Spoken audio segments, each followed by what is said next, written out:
Hello, my name is Anne, and I'll be talking to you about the ways supervisors and organizations in the field of applied behavior analysis can fight against burnout and turnover in order to build a sustainable workforce. By the end of this module, you should be able to 1. Define burnout and turnover. 2. Explain the effects of burnout and turnover. 3. Identify the factors that lead to burnout and turnover in the field of ABA. And 4. Equipped with strategies to prevent and avoid burnout and turnover. Here's a sneak peek of what you can expect from this module. Throughout the presentation, there will be checkpoint questions. These questions are designed to help you practice for your quiz. Feel free to pause the video to think about those questions. Okay, let's get started. What exactly is burnout and turnover? Let me ask you this. In the last 6 months, have you ever felt emotionally exhausted by others? What about feeling detached and cynical towards people you work with? Or what about the feeling like nothing you do really even matters?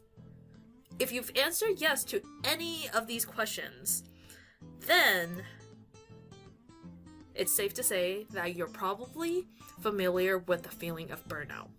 And like many fields of work, burnout is a huge issue in our field of behavior analysis. So, what comes next? Burnout is happening all around us, but the question is, what happens when people get stuck in the state of feeling burned out? According to the research, feeling burned out for extended periods of time often leads to a decrease in job satisfaction. Can you guess what happens when you really dislike your job for a really long time? Yeah, eventually you're gonna quit. And people might leave sooner than others, but eventually people will leave if they don't like their job. This process of employee leaving the company and the company needing to replace them is called turnover. Turnover is problematic on multiple levels for an organization. There's disruption of service, which means that the clients are suffering. Then there's also loss of productivity due to having less qualified staff working the cases. Combine them together, you also would experience a loss of revenue because you need to invest additional time and money into training your new hires. Imagine this process never end. It would be a nightmare for your organization to constantly train new staff who are going to leave due to feeling burned out. So, how do we stop this vicious cycle or burnout and turnover in the field of applied behavior analysis? Before we can figure out what to do to address the problem, we first need to know why it's happening. And to better understand why turnover is occurring at high rates in our field, Kazemi et al. In 2015 conducted a survey asking behavior technicians working in 19 different ABA agencies in Southern California what are the reasons that they left a company or have thought about leaving the company. Based on the reports, Kazemi and colleagues found that 38% of staff were highly or somewhat likely to leave their job. But why? Well, the different reasons motivating people to leave can be categorized into these 3 main categories. Factors relating to employees themselves, factors relating to organization and the work environment, and also factors related to the client. Let's start with the employee factors. Hurd and colleague in 2013 studied how personality traits affect job satisfaction and burnout. They found that those who scored high in neuroticism were more likely to report experiencing burnout and lower job satisfaction. Kelly Barnes Holmes in 2013 looked at employees' attitudes towards people they service. They found that employees reporting having negative attitudes towards children with ASD, and if they're working with them, then they're going to more likely report that they're feeling burned out. In a more recent study conducted in 2018, Plantive and colleagues looked at the age of employees and the employees' coping strategies as variables of interest. And what they found was that younger employees and employees with ineffective coping strategies were more likely to report burnout. An example of ineffective escape response would be accepting last-minute requests from work to cover someone when you should be on vacation. Another coping strategy issue would be your employee getting limited access to reinforcers. This means that your employee doesn't get to do what they like to do, whether that's at work or outside of work. And it turns out, if your employee is not getting the break that they need, they're going to feel burned out and pretty unsatisfied with their work. After all, what's the point of working if all you get is more work? Alright, so checkpoint 1. What is an example of poor coping strategies that may lead to burnout? Is it A, they keep work and home life separate? Is it C, they say yes to everything they receive? Is it B, they refuse to respond to emails during off-work hours? Or is it D, that they take vacations at regular intervals each year?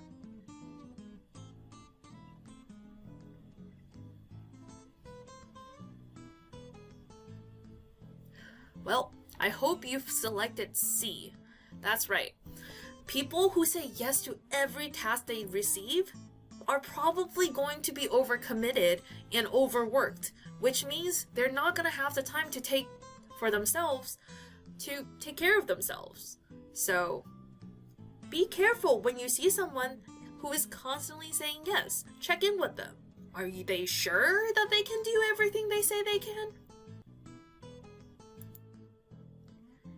Okay, now let's see what are some environmental factors that influence burnout, job satisfaction, and ultimately turnover.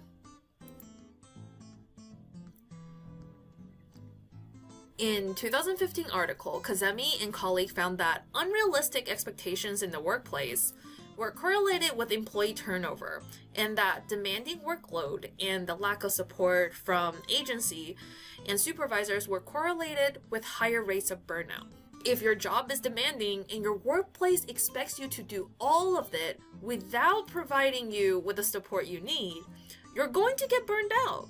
And then, as for compensation, Kazemi and colleagues found that increasing the hours of employees would also lead to burnout. More hours means more work, and if people don't think that the compensation is worth the extra hours, then they're probably not gonna wanna stay. Overworking is toxic to the workplace. Okay, checkpoint 2. Which of the following contributing factors is related to the organization? Is it A, the age of the employees, B, the coping strategies, C, attitude towards the client, or D, task demand?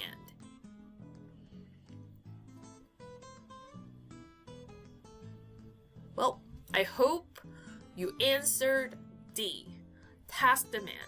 The other three, while they are definitely contributing factors, they're more related to the employee rather than the organization. Lastly, we have client factors. In a 2018 literature review, Novak and Dixon reported that there's limited research around client factors.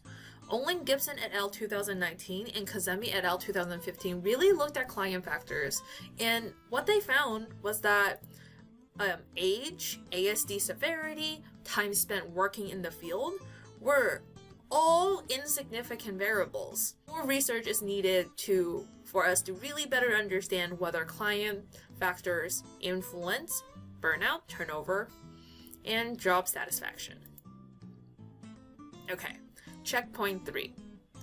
Which of the following does not correlate with the higher reports of burnout and higher turnover rates? Is it A, severity of ASD? Is it B, employees' negative attitude towards children with disabilities? C, unrealistic expectations in the workplace? Or D, the lack of support from the agency or supervisor?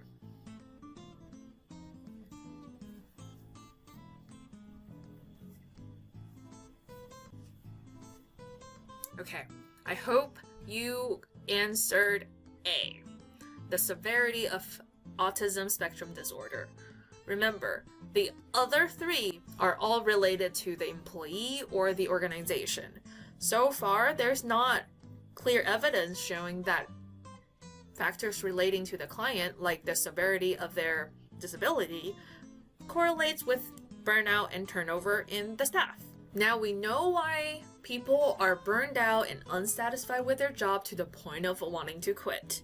Let's see what are some ways we can keep them from leaving and also help them feel a little better about the things that they do for work. Now that we know why people are feeling burned out and unsatisfied with their job to the point of wanting to quit, let's take a look at the ways that we can protect against that. Starting with the employee protective factors. So research has shown that people who enjoy spending time with others were less likely to report feeling burned out from work and were more likely to report higher job satisfaction. And similarly, people who are agreeable and care to produce quality work were also less likely to report feeling burned out. As for age, research suggests that as you move from one age group to the next older age group, reports of burnout drop by 50%. This may be because older individuals tend to have better social support and other effective coping mechanisms because they've had more time to figure out what works for them. Another helpful mechanism that negatively correlates with burnout is believing in the science that you're practicing. And what that means is if you have seen how behavior analysis improve the lives of your clients and believe that it's the science that has made the difference in their lives, then you're less likely to feel burned out. In their 2015 study, Kazemi and colleagues revealed that employees who received adequate support from their supervisors were less likely to feel burned out, more likely to report high job satisfaction, and ultimately less likely to want to quit their jobs. And they also found that by providing appropriate trainings, employees seem to also want to quit their job less. And of course, compensation for what they do matters, but what might surprise you is that the amount of the benefit doesn't actually matter. What really matters is whether the employee is satisfied with their pay. Checkpoint 5. What can an organization do to reduce burnout and turnover? A. Lower the total amount of training required before starting the job. B. Provide less supervision to allow more independent work. C. Give everyone a raise without asking if they really care for it. Or D. Ensure access to appropriate supervision and training.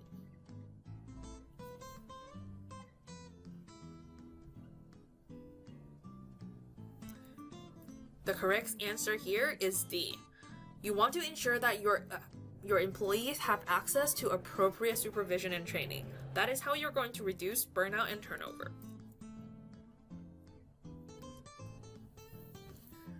So what can BCBAs and clinical supervisors do to help fight burnout and turnover in the workplace? Well, 1. Mastering your time management skills. Having effective coping skills really doesn't mean anything if you don't have the time to do them. And likewise, you can't show up to support your staff if you don't have the time in your schedule. Then there's 2. You also want to take the time in the day to de-stress. Life is a marathon, not a sprint. Pace yourself and take care. And then there's 3. Establish effective supervisory relationship with people you report to and with the people who report to you. Then there's 3. Establishing effective supervisory relationship with the people who you report to and the people who report to you. By setting clear expectations and goals, following up and checking in with your staff and your supervisors, you will be able to see if your supervisory relationship is helping all of you improve. Then there's number 4. You want to get that support system going. Our job is super difficult, but we're not alone. At work, you can have your staff and supervisor be your support system. At home, maybe that's your family, friends, and or pets. Know your people and remember to go to them when you need their support. And then 5, you gotta get comfortable giving feedback. This is addressing the fact that a lot of the staff want guidance from their supervisors. People want to know if they're doing something wrong so that they can fix it and do the right thing instead of keep doing the wrong thing. Number 6, feedback and learning goes both ways. Listen to your supervisee when they give you feedback because you never know what you can learn from them. Also, that's how you improve your relationship with them as well. Listen to them. That's how you will find out what are the things that you can do to help your staff. Checkpoint number 6. What can supervisors do to help burnout and turnover? A. Avoid setting meetings with the staff. B. Reward their staff after tough sessions. C. Mastering their time management skills. Or D. Delegate all their work to their staff. And the correct answer is C. Mastering their time management skills. That is the most important thing that you have to do in order to help other people. You gotta help yourself before you can help other people. That's what they tell you on the airplane. It's still the same on dry land. Let's talk about the 5 tips for organizations. That's right, organization can do things too. Starting with the first one. Organization is only as strong as their employees, so it's important that organizations are selecting the right people for the job. This doesn't mean you only need to find the people with the right competency, but also you want to find people who truly find the daily duties of our job rewarding. Another important one is that you want to hire enough people to get a job done. Pushing your employee to do extra work that they don't have time to do is unrealistic. All you're doing is burning out your team that way. And once you've got your team on board, don't forget to keep giving them opportunities to grow as professionals and as people. Showing your staff that they are worth investing in will motivate them to stay in your company even if another company offers them a salary boost. Also, the more skilled your staff, the better service you will be able to provide, which will set you apart from your competition. It's really a win-win situation. Number 4. Promote supportive team interactions by setting the right contingencies. Give shoutouts to teamwork, include team efforts as part of the employee's evaluation. Show them that the organization care more about team efforts rather than giving a few superstars all the spotlight. This will help your team build a strong network of support at work, which is a protective factor against burnout and turnover. This also means that paying your supervisor for providing the additional training and support to the team. Last but not least, you have to conduct frequent employee satisfaction surveys. We have talked about how the amount of benefit doesn't really matter, and what matters is your employee's perception of the value. There's only one way to know, which is to ask them. But opinions change, so bi-weekly check-ins are recommended. Checkpoint 7. What is something the organization can do to show that teamwork is an important part of the job? A. Allow supervisors to build group supervisions with staff. B. Give monthly bonuses to the most productive staff. C. Provide essential training related to the job. Or D. Continuously recruit new employees to different teams. If you have selected A, congratulations, that is the correct answer. By allowing your supervisors to build for group supervision with their staff, you're telling your supervisors that it's so valuable that these staff get the support that they need. You are willing to compensate them for the time that they're spending. Okay, off you go to save the world!